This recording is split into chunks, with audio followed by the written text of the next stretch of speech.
Hello and welcome to another episode of the United Arabian Ultimate Podcast, where we turn the spotlight on the hip and happening ultimate frisbee community in and around the fields and beaches of Dubai. I'm your host Nitin Sundar once again, and today I have a really special guest with me, one of the absolute superstars of ultimate in this part of the world, Emily Wong, or M as she's known. Say hello, Emily. How are you doing? Hi, Nitin. I'm doing excellent. Thank you very much. I appreciate you having me on your third episode of your podcast. Yeah.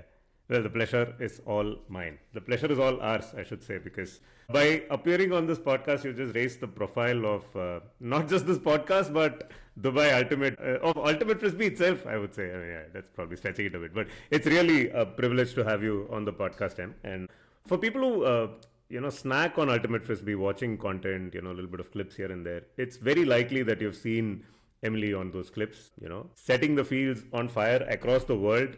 I think, Emily, you won 9 gold medals this year, if I'm right. I was keeping count, I think, up to midway through the year, and then I lost count. So I think help us it's out. hilarious that you were keeping count. Thank you. It is 10. 10 gold medals. Yeah, Worlds in Portugal would have been the 11th, but Yeah.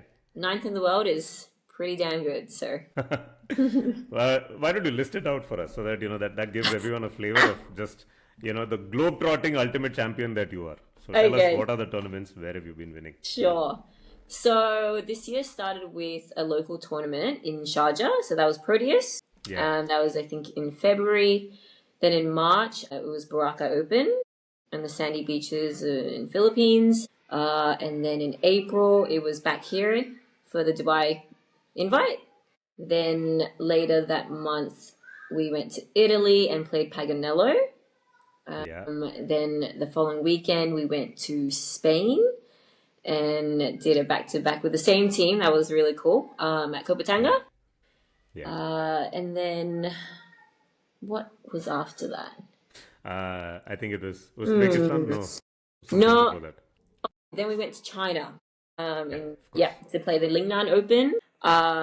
And then it was Uzbekistan, followed by a desert tournament, the first of its kind in Jordan, Oh, yeah. and then off to Azerbaijan and playing MENA. Yeah. Yeah, for the record, Emily has won gold in pretty much every tournament she played except for 2. One is the World Beach tournament, of course, in Portugal. The other was the Abu Dhabi hat that happened last weekend.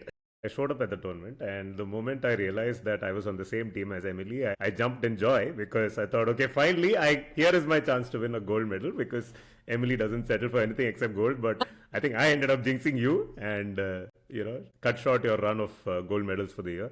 If not for Portugal, yeah, I would have been the only culprit. But so Hey, we got the dirty gold, even though there were no medals, but that's okay. We got dirty gold, and we both yes. got another form of some bling, right? Yes, That's absolutely. awesome. Yeah.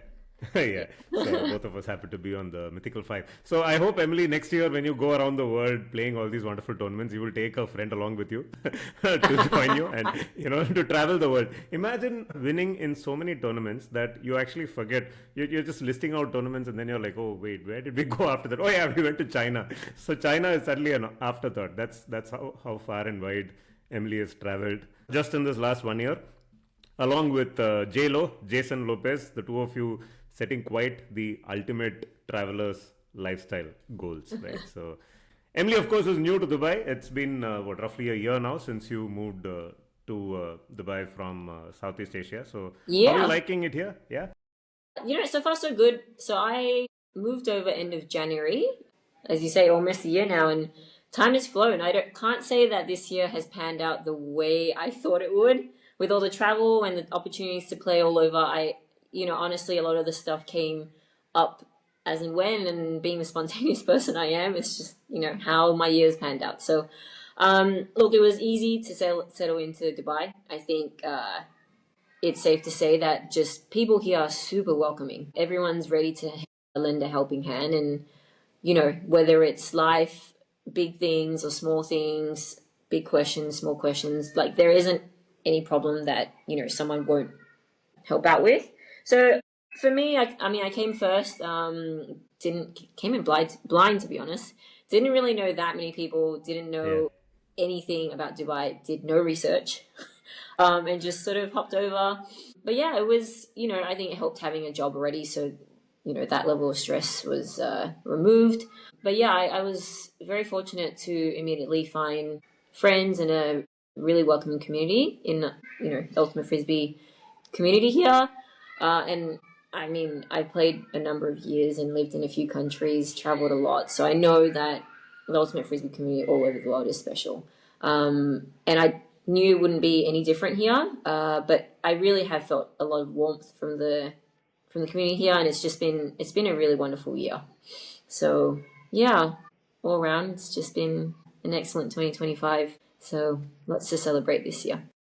Yeah. Brilliant. Yeah. Let's toast to that.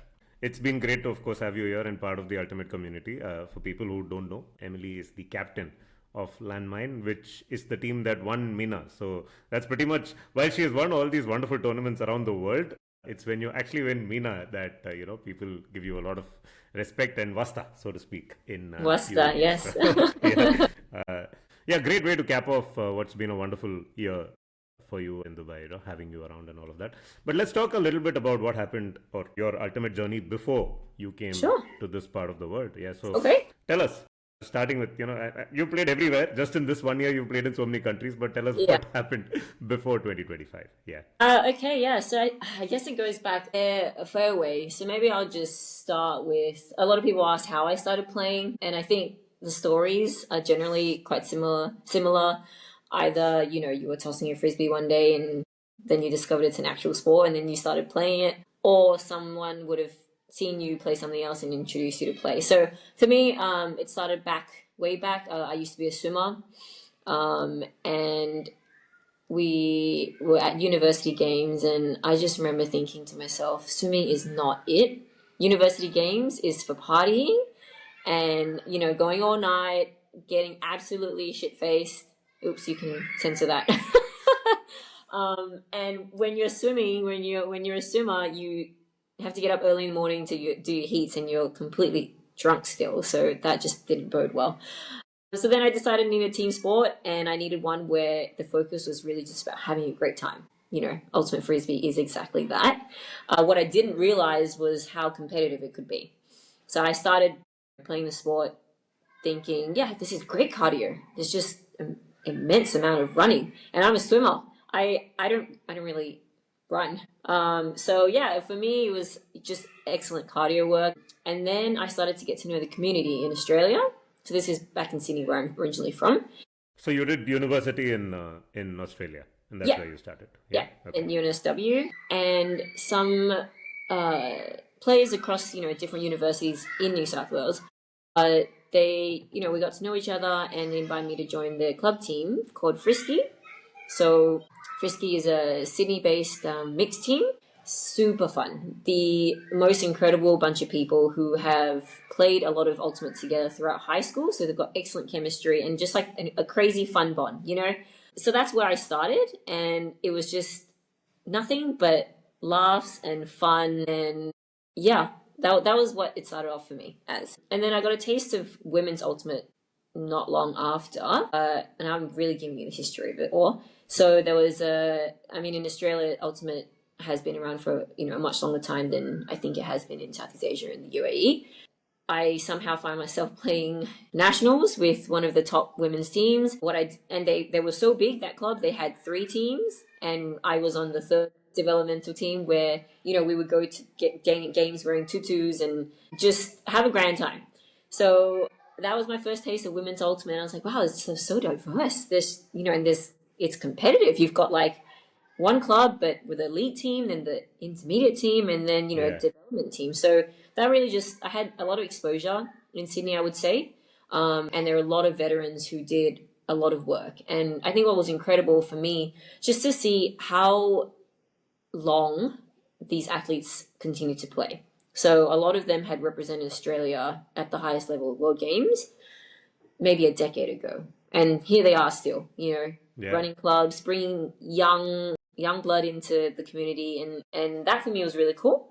So yeah, I started off playing there, and 1 year after that club I spoke about disbanded because the leaders couldn't get along. I don't know, drama. Ooh, you did promise gossip and controversy, so Yeah. No, I love them to bits still, but it was yeah. just, yeah. So some of those ladies then, along with myself and two really good friends, decided that we still wanted to play some fun frisbee. So we formed our own club with four of us. Nice. Yeah, and I think that was just the start of like my passion for developing something new. And, it was exciting. Like, we had no plans, we didn't know what was going on. We barely even knew how to play Ultimate, to be honest. And we, had the right mind to like just, and the grit to just get, like minded people and friends together and continue to play a sport that we were still trying to figure out, but we knew that we enjoyed. So that was the gist of it. And I think ever since then, I've just had a real passion for developing the sport. And for myself, I've grown a lot in it. And it's huge thanks to the community. My closest friends are Ultimate Frisbee players as well from all over the world. So yeah, that was a team called Phoenix. Fun fact, Cupcake was our first coach. I'm not sure if you're familiar with the name. He's multiple times one of the legends of Australian Ultimate. Okay. Yeah, so just it's come a long way. And then I thought my last gig with Frisbee was then when we formed Rogue. So my developmental team, Phoenix, we were for some reason invited by the top women's club to combine. Okay. No idea why, but somewhere along those lines, we combined. We created a new club, and this club was called Rogue. And we brought this club to Lecco in 2014. So that's the World Club Championships in Italy. And I thought, okay, this is amazing. I'm my first big competition. I think that's really where it started. But I also had then decided to leave Australia. That was the same year. So I thought, all right, I'm going to go. I'm going to go travel. I'm going to see my team in Italy. I'm going to play World Championships for the first time. And then Yeah. that's going to be it. And then I'm going to move somewhere else. And I don't know what life has in store for me. So yeah, funny enough, I get to Worlds. I don't know what I was thinking. It's World Championships. It didn't even cross my mind that there would be so many Asian countries competing at World. But that's then how that door opened. So, we actually played against Singapore in one of our first games. And I was like, there are clubs in Singapore. There's a big scene there. And that kind of made me think maybe this is not the end of my road for Ultimate Frisbee. And so Yeah. when I then moved to Singapore that year, So you knew already that you were going to be moving to Singapore, or I did you knew not it know was that? going to be Yeah. Asia. I Okay. knew at some point I would go through Singapore, purely because Singapore has always been, second, third home for me. I grew up living in not only Sydney, but also Singapore and Malaysia. Because we followed my parents wherever their job went. Right. Yeah. And so I did some schooling in Singapore, did some schooling in Malaysia as well, somewhere along, my childhood. So yeah, I had residency and I knew I could walk in and out of Singapore because, yeah, it was possible for me. So then, yeah, my plan was, spend some time with my grandma in Malaysia, my relatives there, go travel around Southeast Asia, and then figure out where I want to stay put. So yeah, then that's where I learned more about, Ultimate in Singapore. And yeah, after doing a lot of travel, I decided to stay in Singapore. And once I landed in Singapore, that was really where I think I started playing a lot more Ultimate competitively. So before it was, sort of fun and games, like cardio, like frisbee with friends, Yeah. I wouldn't say that, yeah. But my competitive sort of Ultimate career probably started, yeah, I'd say it started in Singapore. Since 2015 through to when did I stop? 2023, with a 2-year gap for COVID. Yeah, every year without fail, I played with Team Singapore. Yeah, end of 23, then I took a break, actually. I was completely burnt out, and I thought, no more frisbee. I'm done. Famous last words. Yeah, exactly. But I honestly felt it in my heart that I thought I was done with competitive. Okay. I think that, yeah, it was that. And I said, I just need a break. I'm going to go play something else, do something else. I don't know what that might be. But yes, I track this where I discovered my other sport, which is underwater hockey. I'm not sure Yeah. if you know about it. So that Yeah, so was, you must be quite hippie to be playing ultimate frisbee. So imagine that in an ultimate frisbee yeah, podcast, we have just introduced a new sport which even people yes, who play ultimate frisbee have not heard of. It's called underwater hockey, yeah, and yeah. it's mind blowing. Yeah, I didn't think I could go from obscure to more obscure, but here we are. So that was 24. Mostly underwater hockey, at least at the start of the year, because I stepped down from the national team program in Singapore, and yeah, again opportunities arose, and I somehow was invited to play with Team Philippines, which is then what transpired that year. So I played at the AOBUC, so Asia Oceanic Beach Championships with Team Philippines, and then yeah, at the end of the year, decided that I was to leave Singapore. So this is now 2025. and here we are in Here we Dubai, are. kicking ass. With Emily's biggest year in ultimate, right? With all the, I don't think you've Yeah. traveled this much in the past, have you? This is the year where it's really taken off. Well, I think I have always played a lot of tournaments in each of these years. However, they were mostly within Southeast Asia. So I would often play, Taiwan, Boracay, I've played a few years, Taiwan Open. There are a couple of tournaments in Malaysia, just in KL, and also just next door in Johor Bahru that I've played, beach, grass. Bali, I've played a few years as well. There's, these annual tournaments in Hong Kong. I've also played in India, in Chennai, in Bangalore. Really cool experiences. So I play a fair few tournaments in the year, but it's always usually on that side of the world. So I Yeah. think what's really cool about this year is, now having moved to the Middle East, I'm a lot closer to Europe, and that's why, Paganello, Kobatanga, that was all made possible. And I honestly did not think I was going to be going back to Southeast Asia so soon after having moved here, but opportunities arose and I jumped at it. And yeah, and then there's a mix of, exploring the Central Asia countries this year as well, which has been really cool. And I like for sure want to do more next year around this region. Not to say I don't want to go to Southeast Asia. It always have my heart, but number one, it's really far. Yeah, it is. Yeah. And two, I think there's just, that's why I'm here to explore and to create new memories and experience new things. And there's a lot to explore here. So Yeah. Middle East next year is where I'm at. Yay. Yay! But tell us the whole Singapore experience, right? Yeah. Specifically, how the Singapore establishment and government just went after Ultimate, trying to create like a world-class program. Like you mentioned, it took you by surprise because you didn't know that there was much Ultimate at all happening in Hmm. that part of the world. Tell us more about that, right? Like, so how was it to be part of the national program in Singapore? Uh, it has really changed over the years. So I'll just rewind back to 2015 when I first started. We played back then in Singapore, it was predominantly mixed. There were gender tournaments annually. It's called Gender Mine Singapore, where the women's and the open teams will play separately. However, they were not separate clubs, so it was always so my only mixed club in Singapore was called Shiok. So whenever it was mixed nationals, we played as Shiok. Whenever it was gender ma, we would still be Shiok, but Shiok women's, Shiok men. Yeah. So we literally just split and then train side by side, and the women's would play women. So what I noticed that was very different about Singapore, and then I later found out it was not just a Singapore thing, it was a Southeast Asia thing. Unlike Australia, where they have very distinct mixed seasons and gender seasons, and the clubs are not the same, usually. Yeah, yeah, yeah.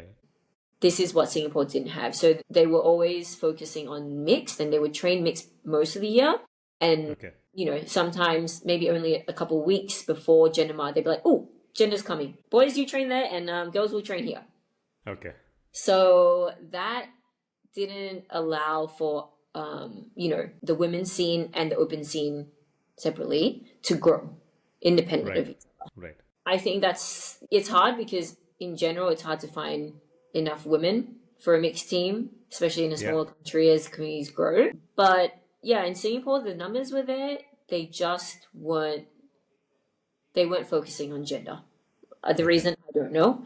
So when my first 2 years, 2015, 2016, So my short women's club, what happened was if your club won nationals, then you would represent at World Championships the next year. And so we had won in 2015 nationals. So we played in Hong Kong at the Asia Oceanic. That was fine. It went well, but it was a new experience for the girls. Most of the leaders in the club back then, when I say most, I think it was actually all, maybe. Testing my memory, it's like 10 years ago. Were men. And we then remove all the leaders. The women then find themselves in a position maybe they're unfamiliar with and not quite sure how to, navigate. 2015-16 was, 2 years of discovery and just trying to navigate this new space. So we went to London in 2016 as the national team for Singapore, but it was my club members. And if I'm being honest, it was one of the worst tournaments for me ever. Really? Yeah. And I can, I'm open about this, and it's hard to really. There are multiple reasons why it wasn't the best tournament, but I think a lot of it was because the leadership was lacking and there was toxicity, right, at that time. And I think it's a consequence of not knowing how to handle a lot of emotions and uncertainty. So all of that, complete learning experience. But because of that experience, when I returned to Singapore after Worlds, I decided actually to leave the club. So I said, that wasn't great. I didn't feel good about it, and I will not play. So I then decided that Singapore needed to grow the women's community. I had some experience, but the experience, as I mentioned earlier, was very, haphazard. It was just a bit of fun, and it was a collective effort. I think that also makes a big difference. Whereas this decision I made all on my own. I didn't really have a plan. I was also relatively new to Singapore at that point, right? Yeah.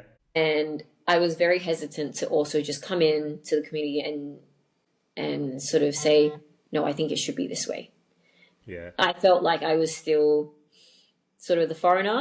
I, wanted to respect the community and how they did things, and I was there to learn. I was still very raw as a player, and so I put a lot of my thoughts aside. But after the 2016 Worlds, I could no longer hold my tongue.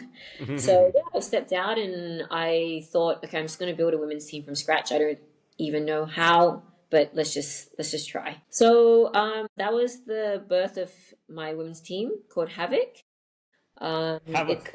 It's a nice name for a team. Exactly. It's the pioneer women's team in Singapore. Nice. And yeah, we started in end of 2016, and in those 2 years we had more than 100 women come through the club. Wow. Okay. Yeah, really incredible actually. I'm very proud of the work that was done to build this club, and I think it's done a lot for the women's community and the whole community as a result in Singapore. I think it gave women a place to be confident and to grow in a safer place. Maybe, I'm not sure if that's the right word, but it's just a different environment. I honestly thought I was going to be doing it alone, but turns out I had a lot of support from the get-go. I don't think I realized that what I had been feeling was a larger part of the community had been feeling for a number of years, even before I got there, I think. So yeah, I had a lot of help. We had an executive committee for Havoc, and for 2 years we really gave it our all. We competed at Asia Oceanic in Manila, and we got all the way to the finals. We even went to Worlds in Cincinnati with not one but two teams. Nice. So it was just a huge effort and a huge drive to push gender ultimate and with the women's community in Singapore. So, and simultaneously in 2017, I also helped drive the first women's beach team for Singapore, competed in Royan. That was also an experience, started from nothing. None of us even knew how to run on sand. That was quite crazy. But yeah, I think that really put, gender ultimate for Singapore on the map, and it really opened the community to that side of it. So personally, women's ultimate was where I learnt the most. I grew the most as an athlete, and I felt strongly about it. And it was also one of the driving factors for me to grow that and do that, for allow that space for other women in Singapore. So after a couple of years of playing women's ultimate, I'm not gonna lie, I decided, okay, I think I've done my time and I've, done what I set out to achieve. And I just so immensely proud of how many women have grown in that space. And then I decided, okay, see everybody, I'm going to go and play mixed now. So yeah, 2020, we were prepping for the Amsterdam campaign that didn't happen. I originally trialed and signed up to play women's, and then somewhere after the trial, I decided, I'm sorry, I'm gonna have to withdraw from women's, and I would like to play mixed. So I think that was a pivotal moment for me, and I think my heart has always been with mixed. So ever since 2020, I think I've been only playing mixed. I very seldom put my hand up for a women's tournament. Okay, interesting. I say nothing against women's ultimate. I love the environment, but for me, mixed is just so unique, and I think it is the most special thing about our sport specifically. Yeah. Too much fun to say no to. Absolutely. Yeah. And from having all these people come through, all these women come through your club in Singapore, and now you come to the Middle East, where, every club is struggling to put a line of, 5 women, 4 women, and you barely have women tournaments here. It's all mixed or men's, as it happens, right?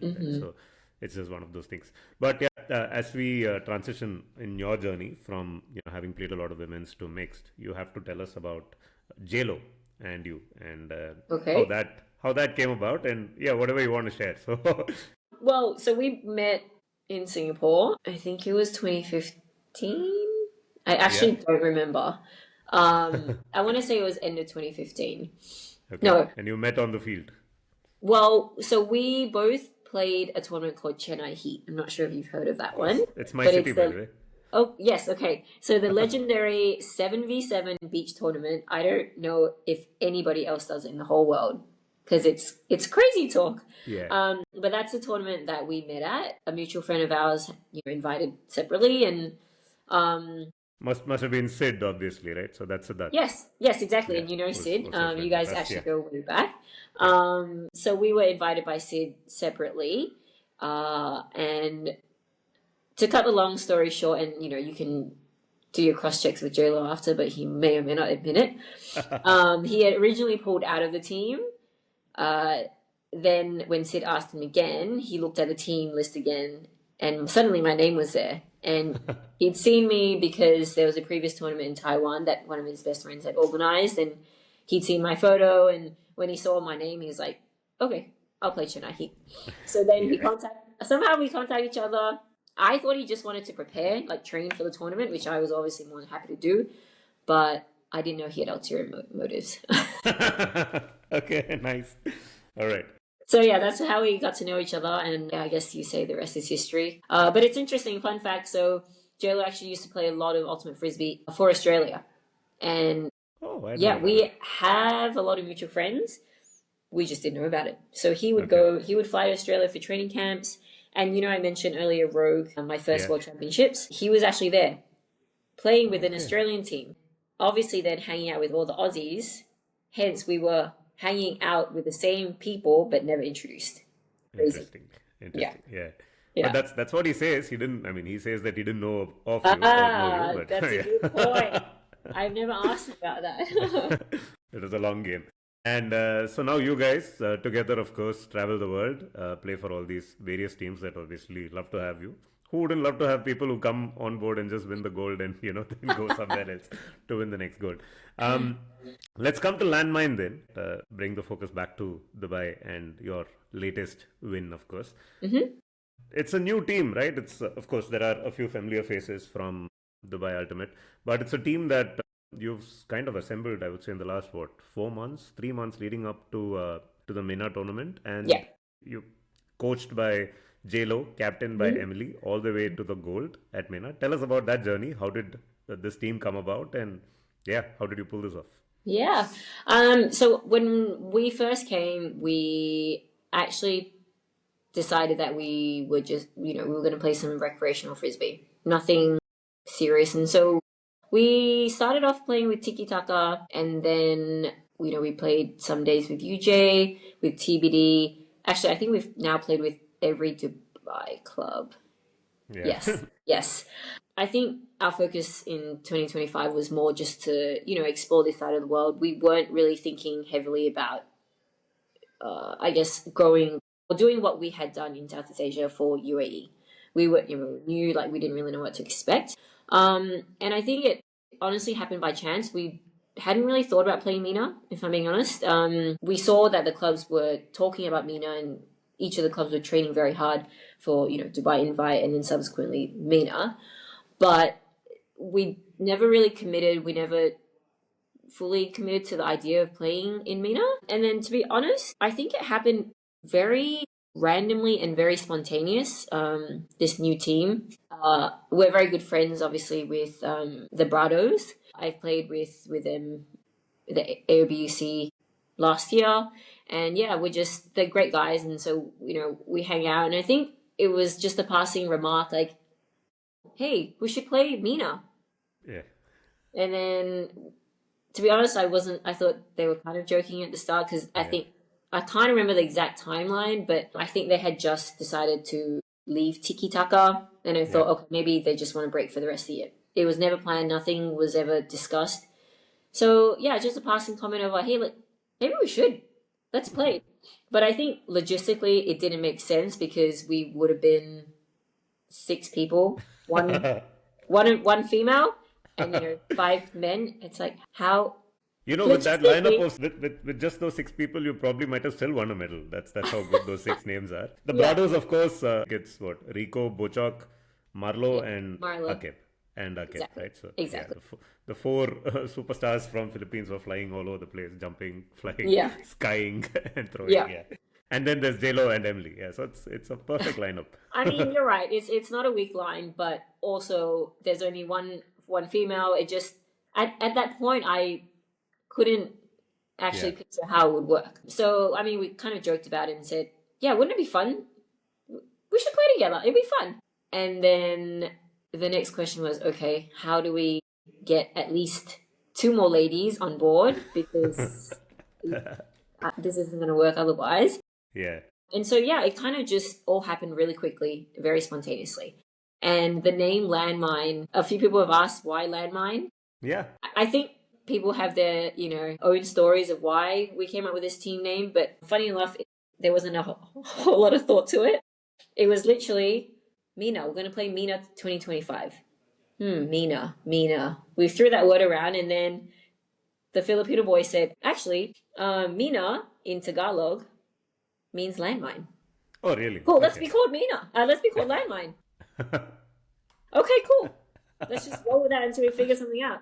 And it kind of just stuck. So that's how we came up with our team name. Yeah, may or may not be controversial, our team name, but it's how it happened. It was literally because of the tournament name and the language of, the majority of the team. So yeah, that's how it started. And I'm really glad that we pushed through. I think it was somewhere in July, as you say. We didn't have that many people, and we thought, let's just go to Zabil Park. Wednesdays are the only slot that's free at the moment, so let's just get together. And I remember the first Wednesday showing up, I thought it was just going to be like a handful of us. Yeah. Suddenly, there were enough people to do multiple drills. And I thought, okay, I think I don't know most of these people, and it's kudos to, the Brados. They've been here. Chok's been here a long time, and he's, well known. And I think, just through word of mouth, people heard that we were starting a new team, and they heard that we were just training on a Wednesday in Zabil, and they simply asked, can we come and join? And that was it. So suddenly, for a couple of weeks, we had a decent number of people. And so we started to run drills.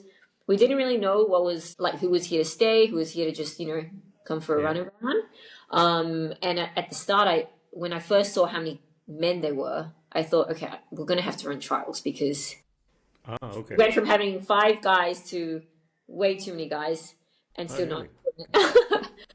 So actually, that was my original plan. I was thinking, run trials for Landmine and finalize the squad. Then we close trainings, focus, we have about 2-ish months, really focus on ourselves and see what happens at MENA. And just like that, we had a team. And We trained really hard for the 3 months leading up to MENA.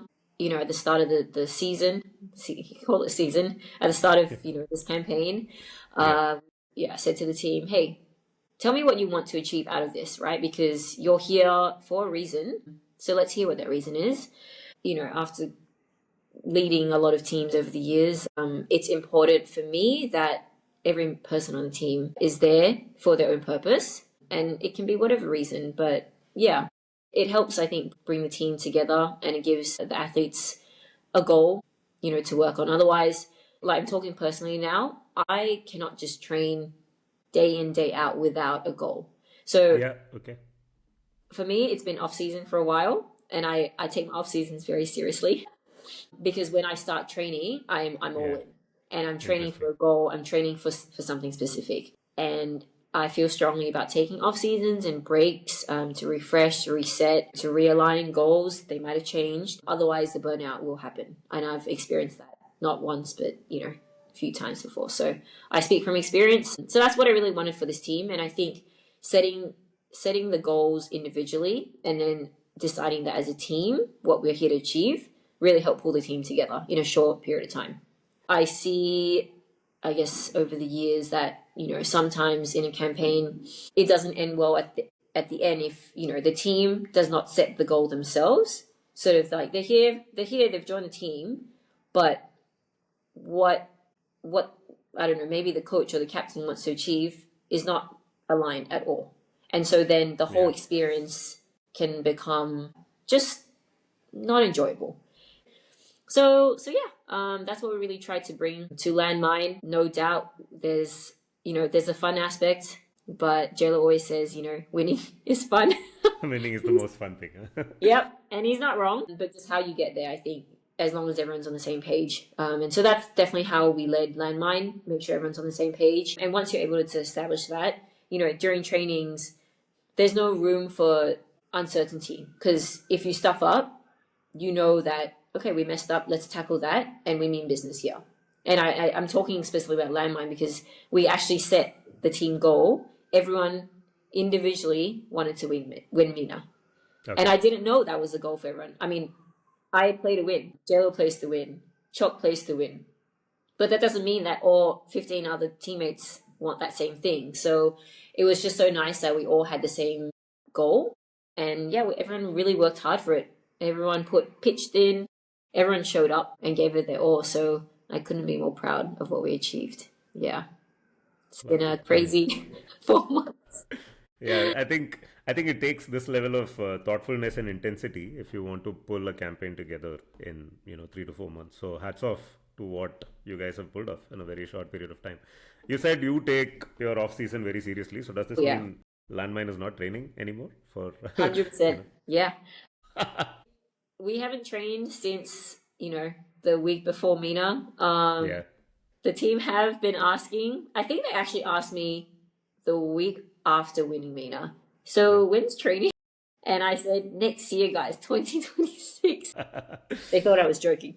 But no, the plan is to go through where we want to be for next year, what the plans are. So, we'll map out the tournaments we want to play, Okay. how we're going to, conduct potential trials, because there's been a fair bit of interest in the team. And so that's exciting for us. We just need to figure out how to navigate that and, make sure that next year's campaign is somewhat more organized, maybe going to the new year. But I can't speak to trainings for now because my mind is totally not there. What a surprise. People want to play for a team that wins gold after showing up 3 months before the tournament. What a surprise. Yeah. Good luck. Good luck with the trials. Any tournaments that you have your eyes on already, or it's decisions are yet to be made? I know there's something in Egypt that you might be interested in. Yeah. Oh, you Yeah, guys are going? actually, yeah. So, Egypt, I've heard really good things about. I've always wanted to go to Egypt, mostly to see the pyramids, of course. So I am trying to now make that happen. Originally, I was just going to go solo. I didn't realize that the team wanted to go. But in the last week or so, I have now realized that a few of them want to go. So I think we're going to Nice. submit a bid for Landmine and then figure out a way to maybe invite some players to join us because we certainly won't have enough to field a whole team. So yeah, that'll be part of the discussion for this Saturday, how we do that. Okay. But it'd be really cool just to, have some new faces play with us and get a taste of, our style and how we play. So Egypt's on the map. Dubai invite. We haven't submitted bid. You haven't? Okay. No. All right. Why? Everything needs to go through the committee. On my to-do list. Okay. Yes, we will be Right. playing Dubai Invite. So those two, and then MENA next year. So, I mean, that's already 3 tournaments. The team was super excited for any and every tournament, but, it's really hard to put together teams for multiple back-to-back tournaments. So there was talk of Bahrain. There's a beach tournament also in Lebanon that sounds really fun. Yeah. So that could be on the cards, and we'd go as Sandmine. Oh my God. You guys have killed it with the team name. Yeah, so we're definitely looking Take at it from someone who plays for a team called TBD. That you guys have a So nice much uncertainty. origin story. What does TBD, does it stand for anything or is it truly to be determined? I actually don't know. There is some story behind it. I believe Okay. it stands for something else, but I think we just go with TBD. And it's always nice, right, when tournaments get announced on the tournament website, and before all the fixtures get sort of plugged in, you open the website, all you see is TBD versus TBD, TBD versus TBD. I'm like, yeah, it's us. We're everywhere. Yeah, TBD versus TBD for the final, guys. Crushed it, yeah. So that's I think what's, something else, I don't think I mentioned this earlier, but something that struck me about the UAE Ultimate community is that people, or the community here, I feel are really supportive of each other. I really appreciate that, and I think it's going to go a long way. There are, was it 5 clubs in Dubai? yeah, And whilst Dubai is big, it's a lot bigger than Singapore, yes. But each club is so diverse and equally welcoming, and everyone's friends with each other, truly. So I think that's really special, and I'd it is. love to Yeah. see the support across the Emirates and even just within the whole MENA region. It's really nice. So actually, I was going to say the other thing that's really refreshing to see is Jinky and Sana are putting together or trying to put together a team to go to Malaysia. Yes. Yeah, so that's also really, really nice to see, ladies from 2 different clubs coming together and yeah.